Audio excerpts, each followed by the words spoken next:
What's going on, everybody, and welcome to CS5 Unmasked. Today I'm going to be showing you how I made the Jason costume from the Mortal Kombat X video game, and I'm going to be doing this on a budget. Now, to be truthfully honest, trying to make a game-accurate costume and still trying to be budget-friendly was quite challenging. But needless to say, hitting up a few yard sales and even a couple of thrift stores really helped in trying to save a few bucks. So if you're curious on how much it actually did cost, stay tuned till after the video so you can see how much I actually paid. So sit back and relax, and welcome to CS5's Cost Cut Costume Tutorials. Alright, let's see what we're going to need for this costume. We're going to need a mask and a hood, a green jacket, 2 shirts, a pair of black gloves, dark colored pants, and a pair of black work boots. Okay, let's go ahead and move on to the mask. Now this isn't just a normal cheap Chinese knockoff. I actually got a Ruby's Jason hockey mask on Amazon, and I paid around $8 for this. And I do think it's going to look a whole lot better. Now I did remove the strap because I had to reposition the holes for a better fit. Now I did have to resize this because it is a little bit big on top, so just using a Dremel, I went ahead and removed about 3/4 of an inch of the mask. Now grabbing a piece of sandpaper, I'm going to proceed to sand the rough edges and the entire mask.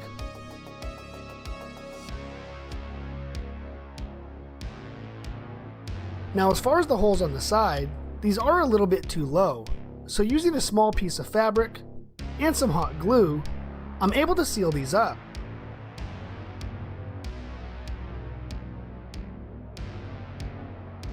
And then after they dried, just using a razor blade, I carefully removed any excess and tried to make it as smooth as possible to the surface of the mask.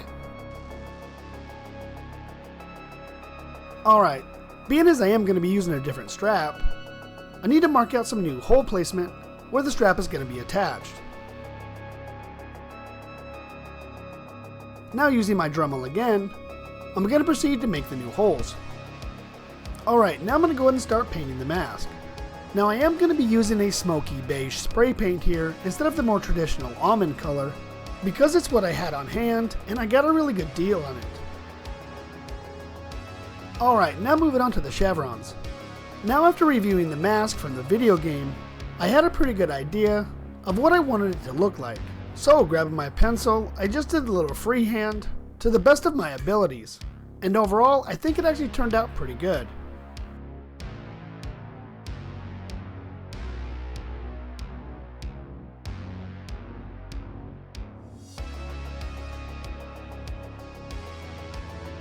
Alright, now we're going to go ahead and paint in the chevrons.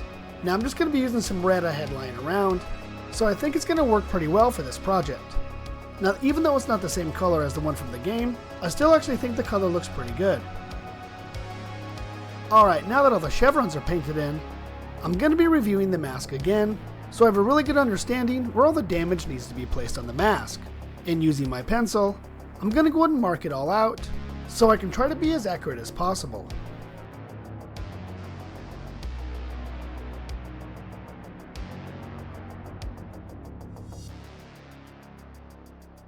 Now using a razor blade, I'm going to make some of the damage a little bit more defined, removing some of the spray paint so the mask itself actually shows through.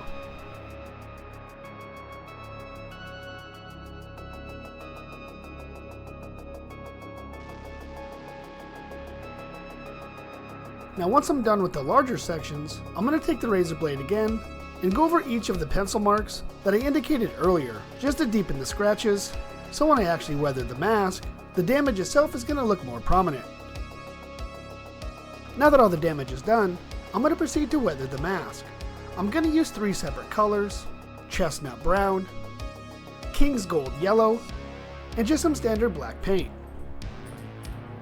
Alright, starting off with the king's gold yellow, I'm going to apply a little bit to a damp paper towel and then put it around the edge of the mask. This is going to be the first layer of what's ultimately going to end up being a dingy and grimy looking mask. Once that's completed, I'm now going to move to the standard black. I'm basically going to repeat this exact same process, again putting it around the mask, and then rub it in ever so slightly, just to kind of blend it into the yellow.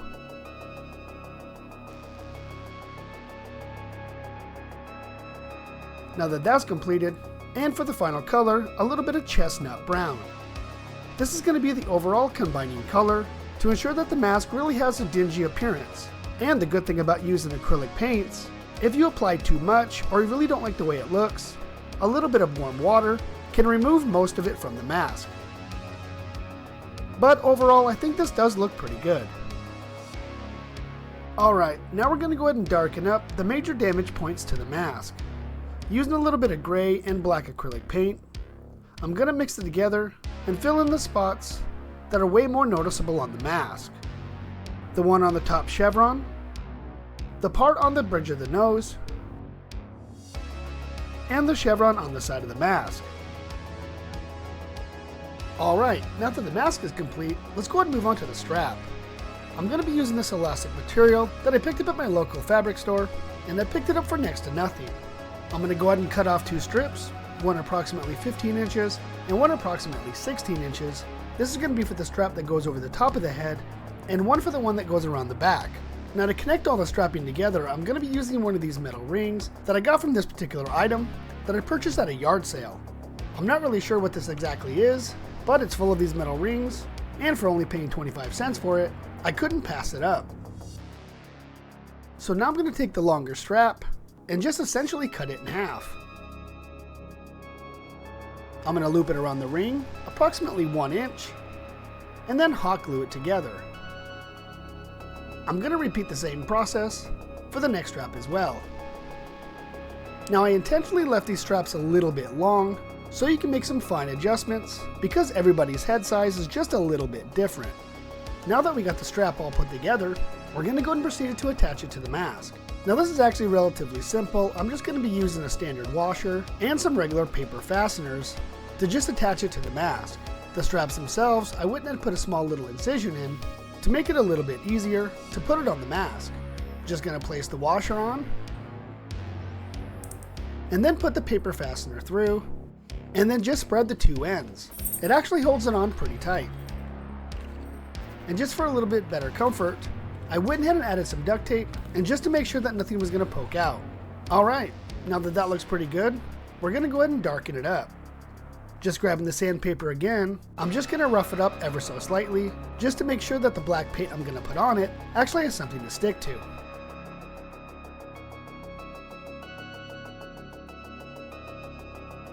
Alright, now the mask is complete. Let's go ahead and move on to the hood.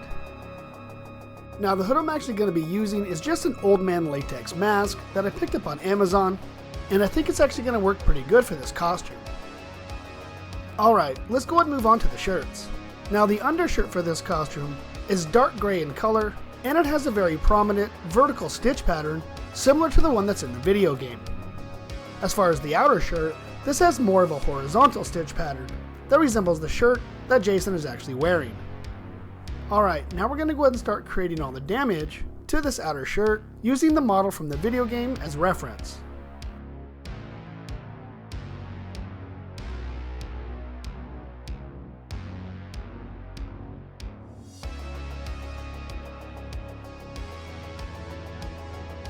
Alright, now using a pencil, I'm going to go ahead and mark out any additional damage to the shirt.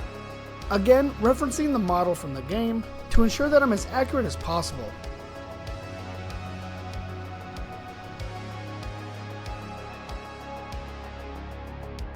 Now just grabbing the scissors, I'm going to proceed to cut out all of the marks that I made with the pencil.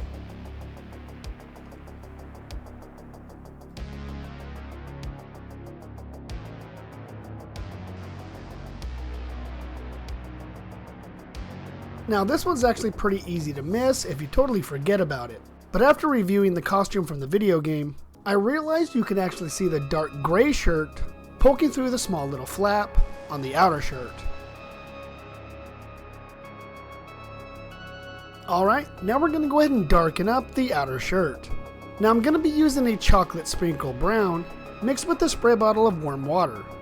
Now I chose the chocolate sprinkle brown because it was extremely dark, which is similar to the color of Jason's shirt in the video game. I'm just going to put the whole bottle of acrylic paint into the spray bottle, shake it up extremely well, and just saturate the shirt multiple times until the color that I want is actually achieved.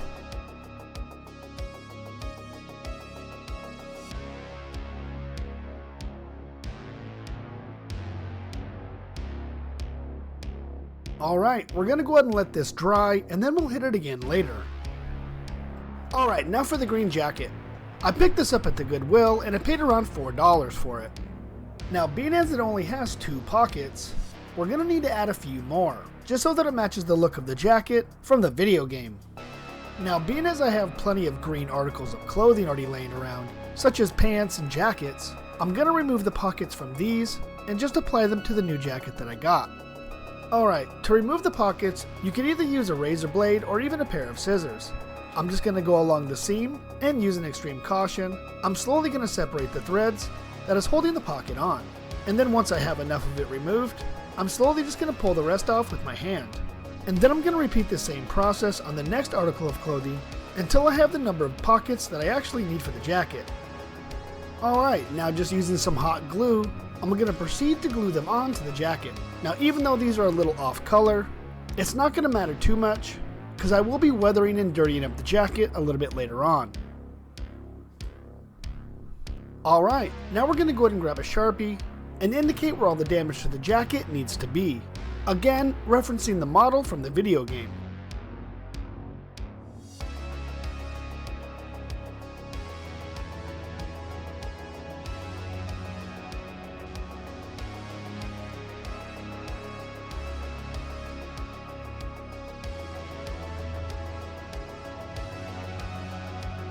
Alright, now using my X-Acto blade, I'm going to go ahead and cut out all the damage that I had indicated earlier.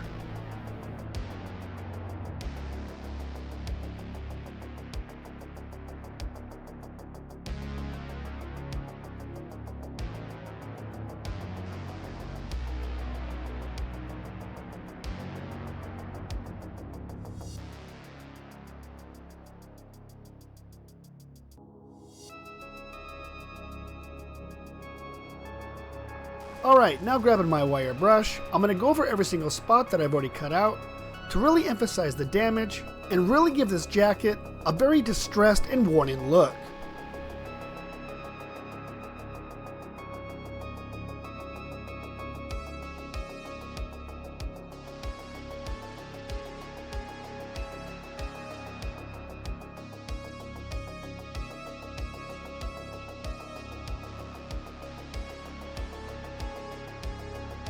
Alright, now we're going to go ahead and make the jacket look extremely dirty. Using a can of flat black spray paint that I picked up at Lowe's, I'm just going to gently go over the entire jacket. I'm going to allow it to dry, and then add more black spray paint if necessary.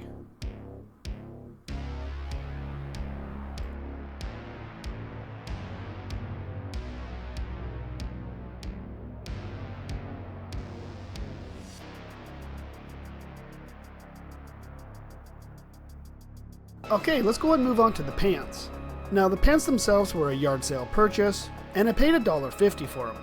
Using a blue Sharpie, I'm going to go ahead and mark out all the damage that I need to cause to the pants. Again, referencing the model from the video game really helped out quite a bit to ensure that all the little rips and tears were as accurate as possible.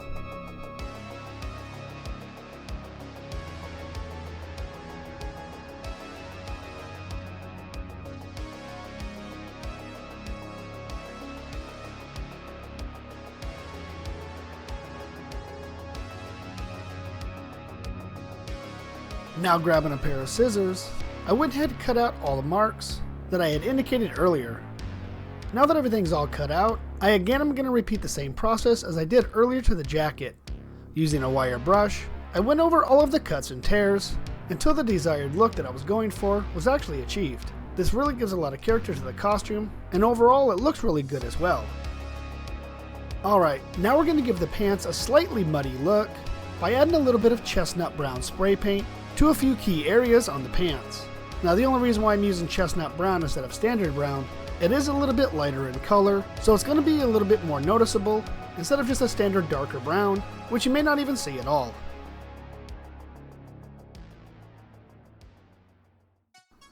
Okay, so let's go ahead and work on the gloves. Now this is just a pair of costume gloves that I picked up at a yard sale, and I do feel that they're going to work great for this costume.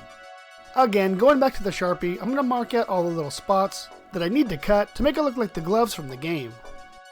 Using my X-Acto blade, I'm going to be very careful, making all the little incisions, because this particular fabric is actually quite delicate and extremely tight on my hands, so it does have a tendency of tearing quite easily.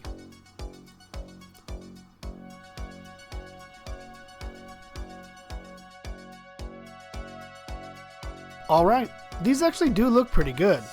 So let's move on to the boots now. Alright, these boots I did pick up at a yard sale for just about $2, and these obviously have seen a fair amount of work in their days. So I was very fortunate to actually pick up a pair, not only in my size, but that already have a damaged and beat up look. We are going to muddy these up just ever so slightly, using the brown chestnut spray paint again, just to give them that dirty muddy look.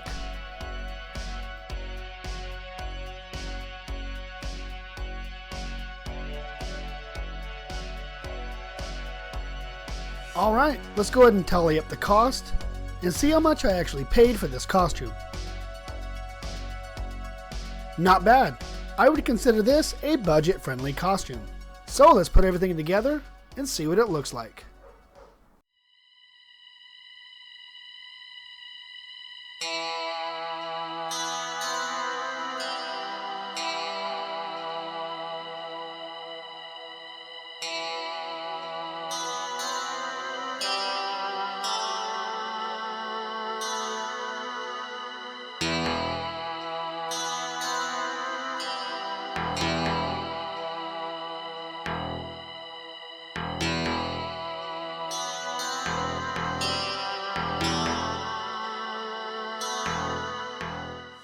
Alrighty, I want to thank everybody for stopping by and checking out the video. I had a wonderful time making this costume, and even though I know it's not 100% accurate to the one that's in the game, I still think it actually turned out pretty good.